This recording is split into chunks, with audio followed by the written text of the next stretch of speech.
Hello, and a very warm welcome to another edition of Passions. And the news at the moment is that we are heading at a very, very fast pace towards 100 video interviews, believe it or not. Quite interesting when we originally wanted to get about 10, and then we wanted to get about 40, then about 60, and then about 80, and now we're heading up to the 100. I really can't believe it. But today, I'm so delighted to be joined on Passions by Josh Hassell. So without further ado, you know how I do this. I go straight into the questions. Josh, very warm welcome to the Passions Project. Tell us who you are and what your passion is.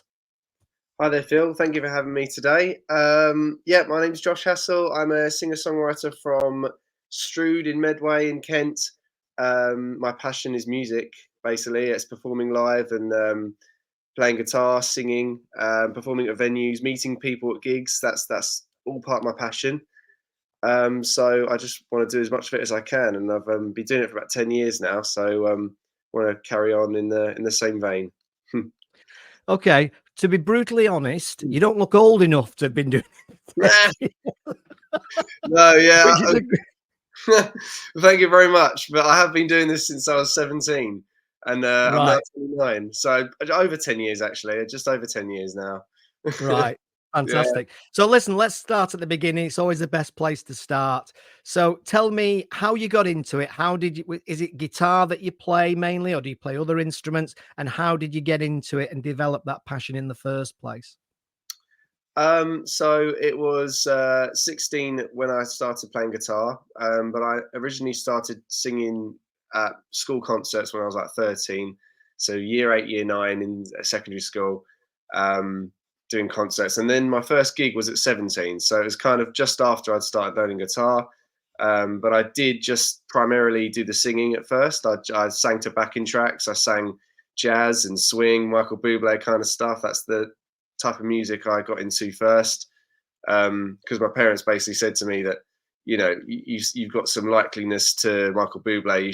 You should stick with that music. But then after learning guitar and hearing artists such as Ed Sheeran and George Ezra, I wanted to expand my repertoire a little bit more, and added more songs to my set list, and then decided that I could I'll go for all sorts of functions, not just weddings, not just the swing jazz kind of functions, but all sorts.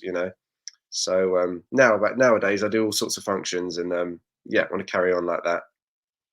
Oh, wonderful. Brilliant. I'm sure there's a lot of people watching this that envy you in a sense, in the fact that number one, you found your passion, because a lot of people struggle to find the passion. I mean, I've got a daughter who's 18 as we're recording this, just coming up to 18. She keeps saying to me, Dad, I've not really got any major interests, and it's frustrating her. So it's good to hear that you found that. Can you remember a moment when you thought, you know what, rather than just singing, I really want to add another dimension to this, and maybe playing a musical instrument with it is a good idea? Was there a moment, or was it a gradual thing?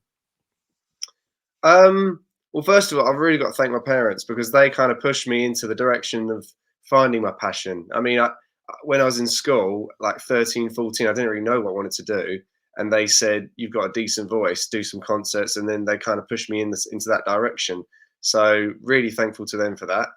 Um, Regarding the moment to decide to play an instrument, I think it was down to sixth form, because I remember in sixth form we went into the music classes like every morning, and they had a bunch of guitars all around the room, and it was they had a few other instruments, but mainly guitars. So, and that was around the time Ed Sheeran was coming into the fray, and sort of just obviously that's quite popular, seeing a singer songwriter just with a guitar and a mic. So I decided to give that a go. Had some lessons. But only for about a year, and then sort of self-taught from there. So I'd say that moment, going into the sixth form music room, seeing all the guitars, coupled with Ed Sheeran coming out and being popular, and it kind of just made it something I wanted to do. The trend. Yeah, absolutely. We've all been there, albeit Yeah. in my day it was Depeche Mode and Human League. Mm. So if you ever heard of those guys, but Yeah. they were like keyboard synthesizer type sounds. Hence, over my left shoulder, you can Oh see I've yeah. got some keyboards there. So we've all got that, and then we all imagine ourselves being on stage. That's back in my day. It was imagine yourself being on stage playing the instruments. But you didn't imagine it. You didn't just imagine it. You actually did it. So did you always know that you had a decent voice? Two questions here. Did you always know that you had a decent voice? And were you reasonably confident that if you performed with that voice, it would be readily accepted by people? Um, so yeah, I didn't know it at first, but as I say, my parents kind of pushed me in that direction. They said do a few concerts and stuff. Did a few concerts after the first few, which were very nerve wracking. But I did kind of gradually build up the confidence and thought to myself, yeah, I could probably make something of this. I can sing. Obviously not great. That's why I went for singing lessons and stuff.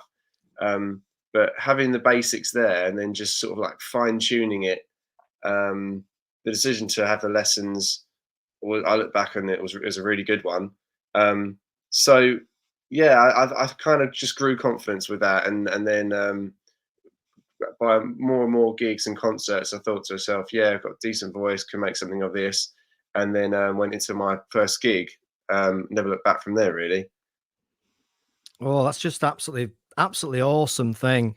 So when you went for the singing lessons, did you think there's so much more to this than I ever realized? Yeah, yeah, definitely. I really did. I remember the first couple of lessons. Couldn't really get a hang of it. There was like so much information. It took me a while to get to grips with it, but there are a lot of techniques. There are a lot of techniques that you can use to improve your voice. Um, and yeah, it took me a while to get used to it, but took home some exercises, practiced them at home, and I'd say probably yeah, I used to go like once a week, so I'd say probably like 10 weeks in, I got really settled in and I was really fully focused and motivated just to just carry on and learn as much as I could do. And he's a really good tutor as well. He's yeah, a good friend of mine, quite local as well. So yeah, I mean, I can give him a plug. Is that okay? Of course you can. Of course you can. Okay, well it's We'll actually charge him, but it's yeah, fine. No, I'm okay, joking, of course. I'm joking, of course. No, fill your boots, as we say yeah. up north. Yeah, he's a really good singing teacher. Pete Mm. Moody, his name is. He does Mm. musical theatre stuff as well. But yeah, I went to him, as I say, probably when I was 15, so quite a long time now, about 50, coming on 15 years now. Um, yeah, he's brilliant. He showed me a lot of techniques to do and improve the voice. And then we used to do recordings, to practice singing certain songs which were out of my range or I needed to improve on at that point. So yeah, can't speak hard enough of him. Yeah, very good. So I suppose it's one of those things, isn't it? Where I think the average person, like me, for example, you would almost assume that you just when you sing, you open your mouth and you sing. But like you said, there's a lot more technique in it, and I think this is something I think we all do. We underestimate actually what's involved in these things. And when you started to add guitar, how easy did you find it, in inverted commas? How easy did you find it to add guitar? Did you find learning guitar relatively straightforward, or did you find it quite difficult? Um, at first, yeah, difficult at first. I remember having the lessons, and some of them didn't go too well. I had a bit of a temper back back in those days, but yeah, got there in the end. I mean, I started out with just the basics. I mean, the thing was that the main thing is don't rush it. Don't rush anything like that. Like, and I didn't. So during the guitar lessons, it probably took me a bit longer than other people maybe to have learned the basic chords and the basic strumming patterns, basic structures. Um, but you get there in the end. And regarding coupling that with singing, I'd say I didn't try that at first, but once I had the basic chords of a guitar nailed down, then gradually added singing onto it, and yeah, it's it's quite, it's natural now. And I look back and I think that definitely taking your time with these sort of things is really pivotal. Was there ever a time, Josh, where you thought, I'm gonna give up. I can't be doing this. Um, I don't think so. No, I think I was pretty much fully focused by the time I got to sixth form, because during secondary school, when I mentioned I did those school concerts, I was still very much on the fence. My parents were the main ones who wanted me to do singing and do music. Um, but I was still on the fence. But then I got to sixth form, and I say, they had really good music facilities there, and I met a few people there who were really into music themselves and produced music, and so I just gained a lot more motivation then, really. So I wouldn't say I had that moment. No, no, I was always quite happy with going in that direction. I think it's the reason I'm asking you is I think it's very interesting because we do live in an age of instant gratification on so many levels. You know, it's almost like we were talking before we came on air, really, weren't we, about the instant likes and if I don't get enough likes, then I'm freaking out kind of Mm. scenario on social media. I mean, let me give you an example in podcasting, which is, I'm involved in a lot. The average number of podcast episodes that people do before they give up is 7. All And you right. do 7 episodes, and then, oh, because they've not had adoring fans from every point of the globe, and they've not got a million people thinking they're wonderful, they get Mm. disillusioned with it. So that's Yeah. why I asked you. So that suggests to me, would you say you are actually a relatively patient person by nature then? I can imagine my family laughing at that question, thinking definitely not. Um, yeah, with some things, but yeah, as I say, I used to have a bit of a temper. I mean, I can still get frustrated with things quite easily. So, like, patience is something I've got better at, I think, over the years of doing this, and realizing that not everything will come straight away, I suppose. Um, so yeah, it's just sort of getting used to it. But in terms of the likes and the social media, I mean, that's just, I was quite late to the party with that. Like, quite late to the party with Instagram, I suppose. Even TikTok, I'm not really massive on it now, but like, so in terms of getting the likes and the follows and stuff, I'm not really too focused on that. I don't really care if I don't really have that many, but it's good to get yourself out there. So that's the way to do it now, isn't it? So Yeah, it's interesting because one of the conclusions I've come to doing these interviews over the last couple 2 or 3 years is that what do they say? It's a passion is something that you'll do forever when nobody's watching. I think they call it. They say that's one of the sayings. okay. In other words, you're so passionate about doing it that the overall response from people is nice, but Oh not dear. absolutely necessary. Mm. Yeah. And that's one of the measurements as to how deep a passion may or may not be. But I think it's a balance, isn't it? You've got to come up with a balance because you need the drive and determination and ambition to get to where you want to go, which needs a certain element of throwing your guitar across the room. Not if it's Mm. very expensive, of course. But you have to balance that with being patient enough not to give up. Mm. Yeah, 100%. And Yeah, yeah, it's an interesting saying. I'd never heard that one before. yeah. But that does kind of remind me of my songwriting, because I've written a lot of songs that are online. I don't really make much online, to be honest, with the songs, but I don't really mind. I mean, they're out there, and like, I remember phases where I was just writing non-stop, and I've got these songs out there just because they mean quite a bit to me. It's good to look back on them. It's they bring good memories, happy memories, sad memories, whatever. So, good memories. And yeah, I'm not really bothered about. Well, it's nice to have people who listen to them, but I could have like five listeners or 500. Don't really mind too much, to be honest with you. Um, I've actually written a song called "The Fame," which is kind of depicting that. Like, I'm not really in it for the fame. I'm just in it to make people happy, including myself. I think it's very important to just make yourself happy, keep yourself happy. So Yeah, that's absolutely Mm, true.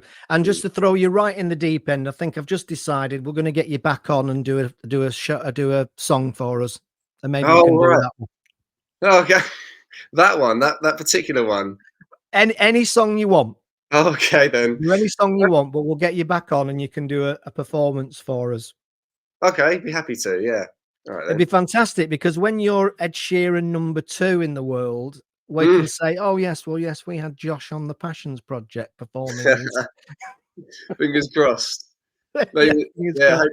hopefully the world needs an Ed Sheeran number 2, I don't know. Yeah, yeah, it probably does actually. We all Mm, like yeah. stars, and I Mm. suppose the one at the moment as we record this in October 2024, I Yeah. suppose Taylor Swift is the current champion on a global Oh, yeah, stage, isn't yeah, she? yeah. But we've always had those idols, Mm. back in the day. For me, it was Michael Jackson or David Bowie was one of my massive, fans, a massive fan of David Bowie. So we've Mm. always had those ads, and I think we do need them. So there's no Yeah. reason that it couldn't be you. Let me just pick up on what you said there, actually. The songwriting bit. So Mm. you obviously sussed out that you could sing pretty decent, supported by your parents. Then you thought, okay, I want to play an instrument. At what point did you actually think? I'd, two questions again. At what point did you decide I quite fancy the idea of writing? And did you make a conscious effort to do it? And at what point did you think, actually, I'm half decent at writing music as well as performing it? So I remember exactly the point. It was so back in 2014, I worked with the former keyboard player of the band Talk Talk, who were Oh, wow. Now, oh, you're talking my era now. well. I did some research after he emailed me. It's Simon Brenner who used to play the keyboards in that band after they all split and stuff. But he wanted to get back into music, and he emailed me during my college days. I didn't really know who he was, so I sent it to Dad. Dad told me who he was and everything, and the history about Talk Talk and everything. But I remember it was that moment because basically I was working with him for about a year, and he wrote songs that he wanted me to sing for him. So that was really fun, and it was at that time where I'd say I got a lot of inspiration from him. Actually, I heard the songs he was writing; they're really beautiful songs, really well written, and I thought I wanted to give that a go myself. But it started as just giving it a go. I didn't really have too much, didn't know what I was going to come out with. So the first song I remember I wrote was called "That's Just How the Tune Goes," and it was a really kind of like happy-go-lucky song. But looking back on it, very very like one-dimensional, very cheesy. But first songs. But that was definitely the point. Simon Brenner definitely gave me the inspiration to start writing, and from then on, I just sort of got, I'd say, a bit of Ed Sheeran as well, because obviously that album came out. So I was also kind of wanting to write in his style. I really liked his style, like the singing and the rapping with the guitar. So kind of both Ed Sheeran and Simon Brenner gave me the Yeah, to yeah. do it. But you do know if you want to be globally successful, you've got to make people cry all the time. I You do, know that, yes. don't you? Yeah, yeah, I know. So I wrote a few tearjerkers in my time as well. So, Exactly. Exactly. You've just got to do that. yeah. That's really, really good. That's really, really, really interesting. And I'm sure a lot of people can get some inspiration from you on that front. Um, so what I'm thinking interested now about your performing because that again takes it to a new level, doesn't it? You stood in an event venue, and I can relate to this because back when I was younger, many moons ago, as you know, I used to play keyboards in a band, and I can remember the first time and I was fortunate because I had the keyboards in the way, so nobody could really see me. The All lead right. lady was at the front, Yeah. but it's still quite a scary moment, and you're there on your own in a sense. So how do you remember the first couple of gigs that you did, and how was it for you in terms of your overall confidence? I do remember, yes. I remember the first school concert, which was it was very nerve-wracking. I remember the lights actually went off halfway through my performance, which didn't help. So I was singing in the dark. I just kept singing. That's what I was told from a very young age. Just keep going, no matter what. Like the show must go on, kind of attitude. So I just remember Yeah. singing in the dark, and that's a really vivid memory. Um, I also remember the first couple of paid gigs I did. So I started out doing a wedding fair, and then a couple of weeks later I had a gig for like kind of an old a bowls association club, which was really cool because it was lovely. It was a lovely atmosphere. People were lovely there, and I think I'd built confidence over the years. I'd still say I could work on it, work on my confidence. I'm not like a massive front man like a Mick Jagger, but you know, it's a lot better now than it was back then. Like I was struggling to even like look at people when I was singing that back then. You know, I was just keeping my head down and stuff. So confidence grew over time. I remember those first ones. It was very new territory. That's a great title for a song, "Singing in the Dark," and it Singing, could yeah, all about your career. yeah, the spin-off to Bruce Springsteen. Yeah, Singing in the Dark. He was dancing, you were singing in the Yeah, dark. yeah, Yeah. yeah. So do you I mean, do you, when it comes to guitars, are you really into the kit? Are you really into the equipment? Do you feel that a lot better and a lot more confident when you've got the best gear or the best brand of gear? Or does it not interest you in terms of the kit element of it? um, uh, Being honest, no, not really. I mean, I think but I've only got 3 guitars here in the flat. So one's for like just playing when I'm at home, one's for gigging, and one's like a mini one I used to use years ago. But basically, that they are decent guitars. I wouldn't say like they're the best of the best, and I wouldn't necessarily go out every month and get a new guitar or anything or a new amp. So yeah, maybe I could take a bit more I don't know interest in that, but I think I'm happy with with a good level piece of equipment or instrument, you know. Um, Yeah, there's something called, I've heard this fairly recently, but I can relate to it because I've got it. They call it GAS, Gear Acquisition Syndrome. right, okay. Yeah, I And it's know. like you have to have the best guitar. Oh, there's a new guitar come out, I've got to have it. Oh, there's a new drum kit come out, I've got to, yeah. I know people who have that. Yeah. Yeah, it is. It's a strange thing, and it's true. It's like it's a just a Yeah. something in you. Mm. Yeah, definitely. I went to Yeah. the guitar that I perform with now is a Larry Colton. That's quite decent make. I went to Anderton's for that in Guildford. So there's 2 real good music shops you can go to around well, you know, I suppose not too far from me really. Guildford and Brighton is a good one. GAC in Brighton is also good. But yeah, no, I don't have GAS, so all good. I don't need any diagnosis. I'm all fine. Brilliant. Brilliant. So let's look forward then to the vision and the future. Where does Josh want to be 5, 10 years from now? Or do you not mind as long as you're performing? I Yeah, I think I'd side more with the second one. I'd love to be performing still. I just want to keep doing that for as long as I can because I do really enjoy it. Um, I I tried, you know, the shows when I was younger, like the X Factor and Britain's Got Talent.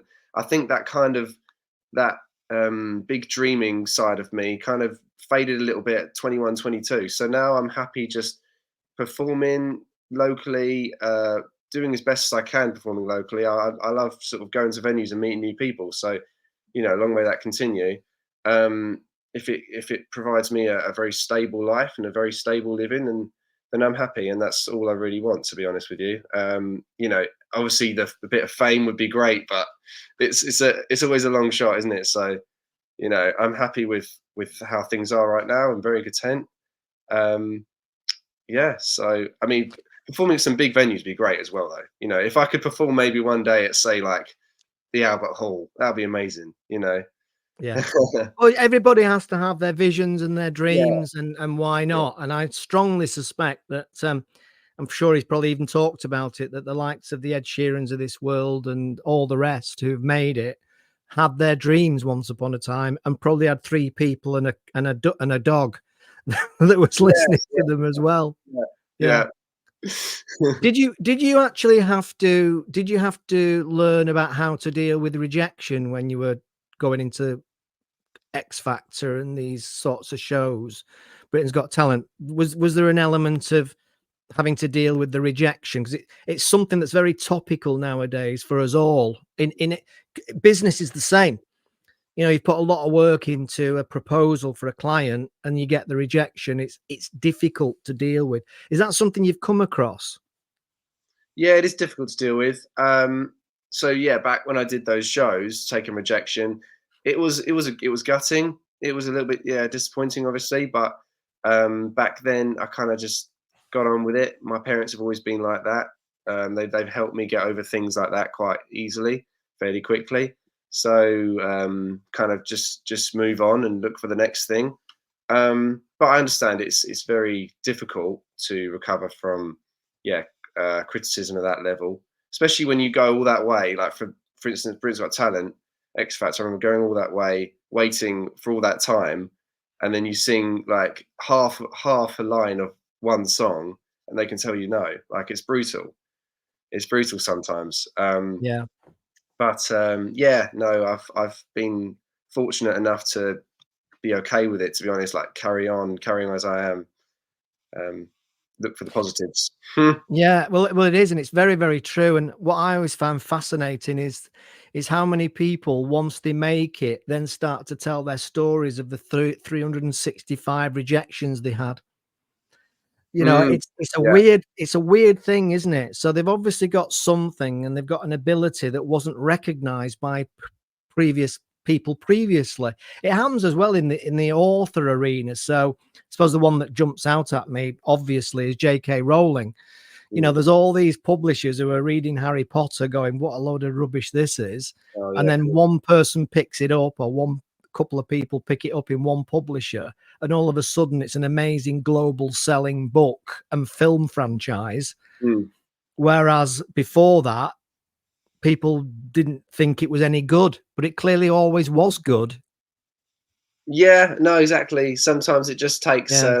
yeah, a different opinion, isn't it? Yeah, a different Different outlook. opinions, yeah, different perspectives, and I think Mm, that's one of the reasons why I suppose where I'm coming from is the importance of persistence, the mm. importance of taking the rejection, putting 2 fingers up and going to the next one.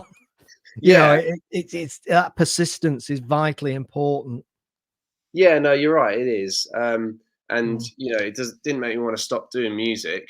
I kinda thought twice about going back because of the effort, like, getting there and waiting all that time, but, yeah, no, I might even try something like that again, to be honest with you. I'm not ruling it out, but, yeah, as I say with you, like, I just wanna keep doing music, maybe look for my own success in other ways, like busking on the street. You never know where that can lead to. Performing at different venues like I'm doing now and meeting people who, you know, I mean, I could meet someone who's really high up one day and you never know. Like, so just want to keep doing that. Yeah. Yeah, it's very true, and, you know, in the business world, which I'm in, I'm always saying to people, if you believe that being seen and heard is vital to your success, Mm, then why wouldn't you be seen and heard at every opportunity?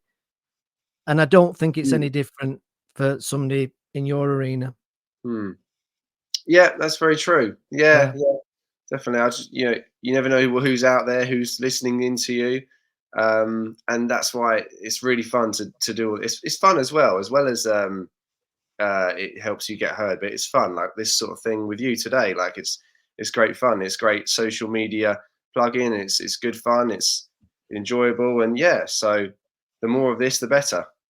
It is. It Yeah. absolutely is, and you know, that's the reason me and Spencer do it, is because we do enjoy it, and Mm, we meet different people and different scenarios, and it's very enjoyable. And I get a lot from listening to the insights of people, their stories and their insights, because I'm always, even though I'm old, I'm always picking up new things and what have you.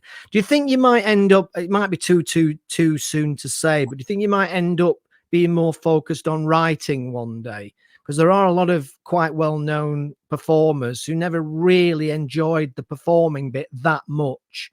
They were always happier. They would say, I was always happier in the studio or writing material. than I am actually standing in front of people and performing. Do you think that will come, or is it too early to say? Maybe a little early. I mean, at the moment, I am enjoying the performing element. Don't get me wrong, there are some gigs that I don't really enjoy, but mostly, I do enjoy it because everyone's smiling, have a good time. You talk to people who books you and stuff, and they're all pleasant. Um, I mean, I do like the writing as well, but I'd say actually the writing's taken a little uh, back step actually recently. I'm not sure why. I just haven't really found the time for it. I'll probably get back to it at some point. I'm sure I will, but yeah. So at the moment, enjoying the performance side of things. But yeah, it could be a possibility in the future to just focus on writing because I did really enjoy it, and as I say, I will get back into it. So Yeah, I guess with writing, something, in a sense, something really needs to happen that just massively inspires you, doesn't it? I suppose to write about it, whether yeah, that's that's very true. whether that's music or whether that's writing as a in terms of books and things like that as well. Yeah, It's the same scenario, isn't it? yeah, Okay, Josh. Well, thanks very much for joining me today. It's been an absolute pleasure. Really has been a pleasure. And I wish you all the very, very best. And I wasn't joking when I said we're going to get you back on performing a track. that'd be great. If Fantastic. if you're willing to do that. So I'll send you a message and we'll get you back on and we'll get you performing a track. I think that's an absolute must. Sounds good. Thank you so much for having me, Phil. Really enjoyed it. And yeah, Thanks, Josh. I'd love to come back on. So Thanks, Josh. Thanks for your time. And obviously, anybody that's watching this, everything that Josh has been talking about applies to our lives in general. If you're in business, if you're an entrepreneur, if you're in a career, or if you're into music or another passion, then that drive, that determination to succeed and not taking no for an answer. Get yourself up. What's the song? I get knocked down and I get back up again, or yeah, whatever it is. that's it. That's obviously it. So thanks a lot, Josh, and we'll see you again in the not too distant future with guitar. Yes, bring the guitar next time. Thank you very much, Phil. Thank Thanks, you. Josh. Bye for now.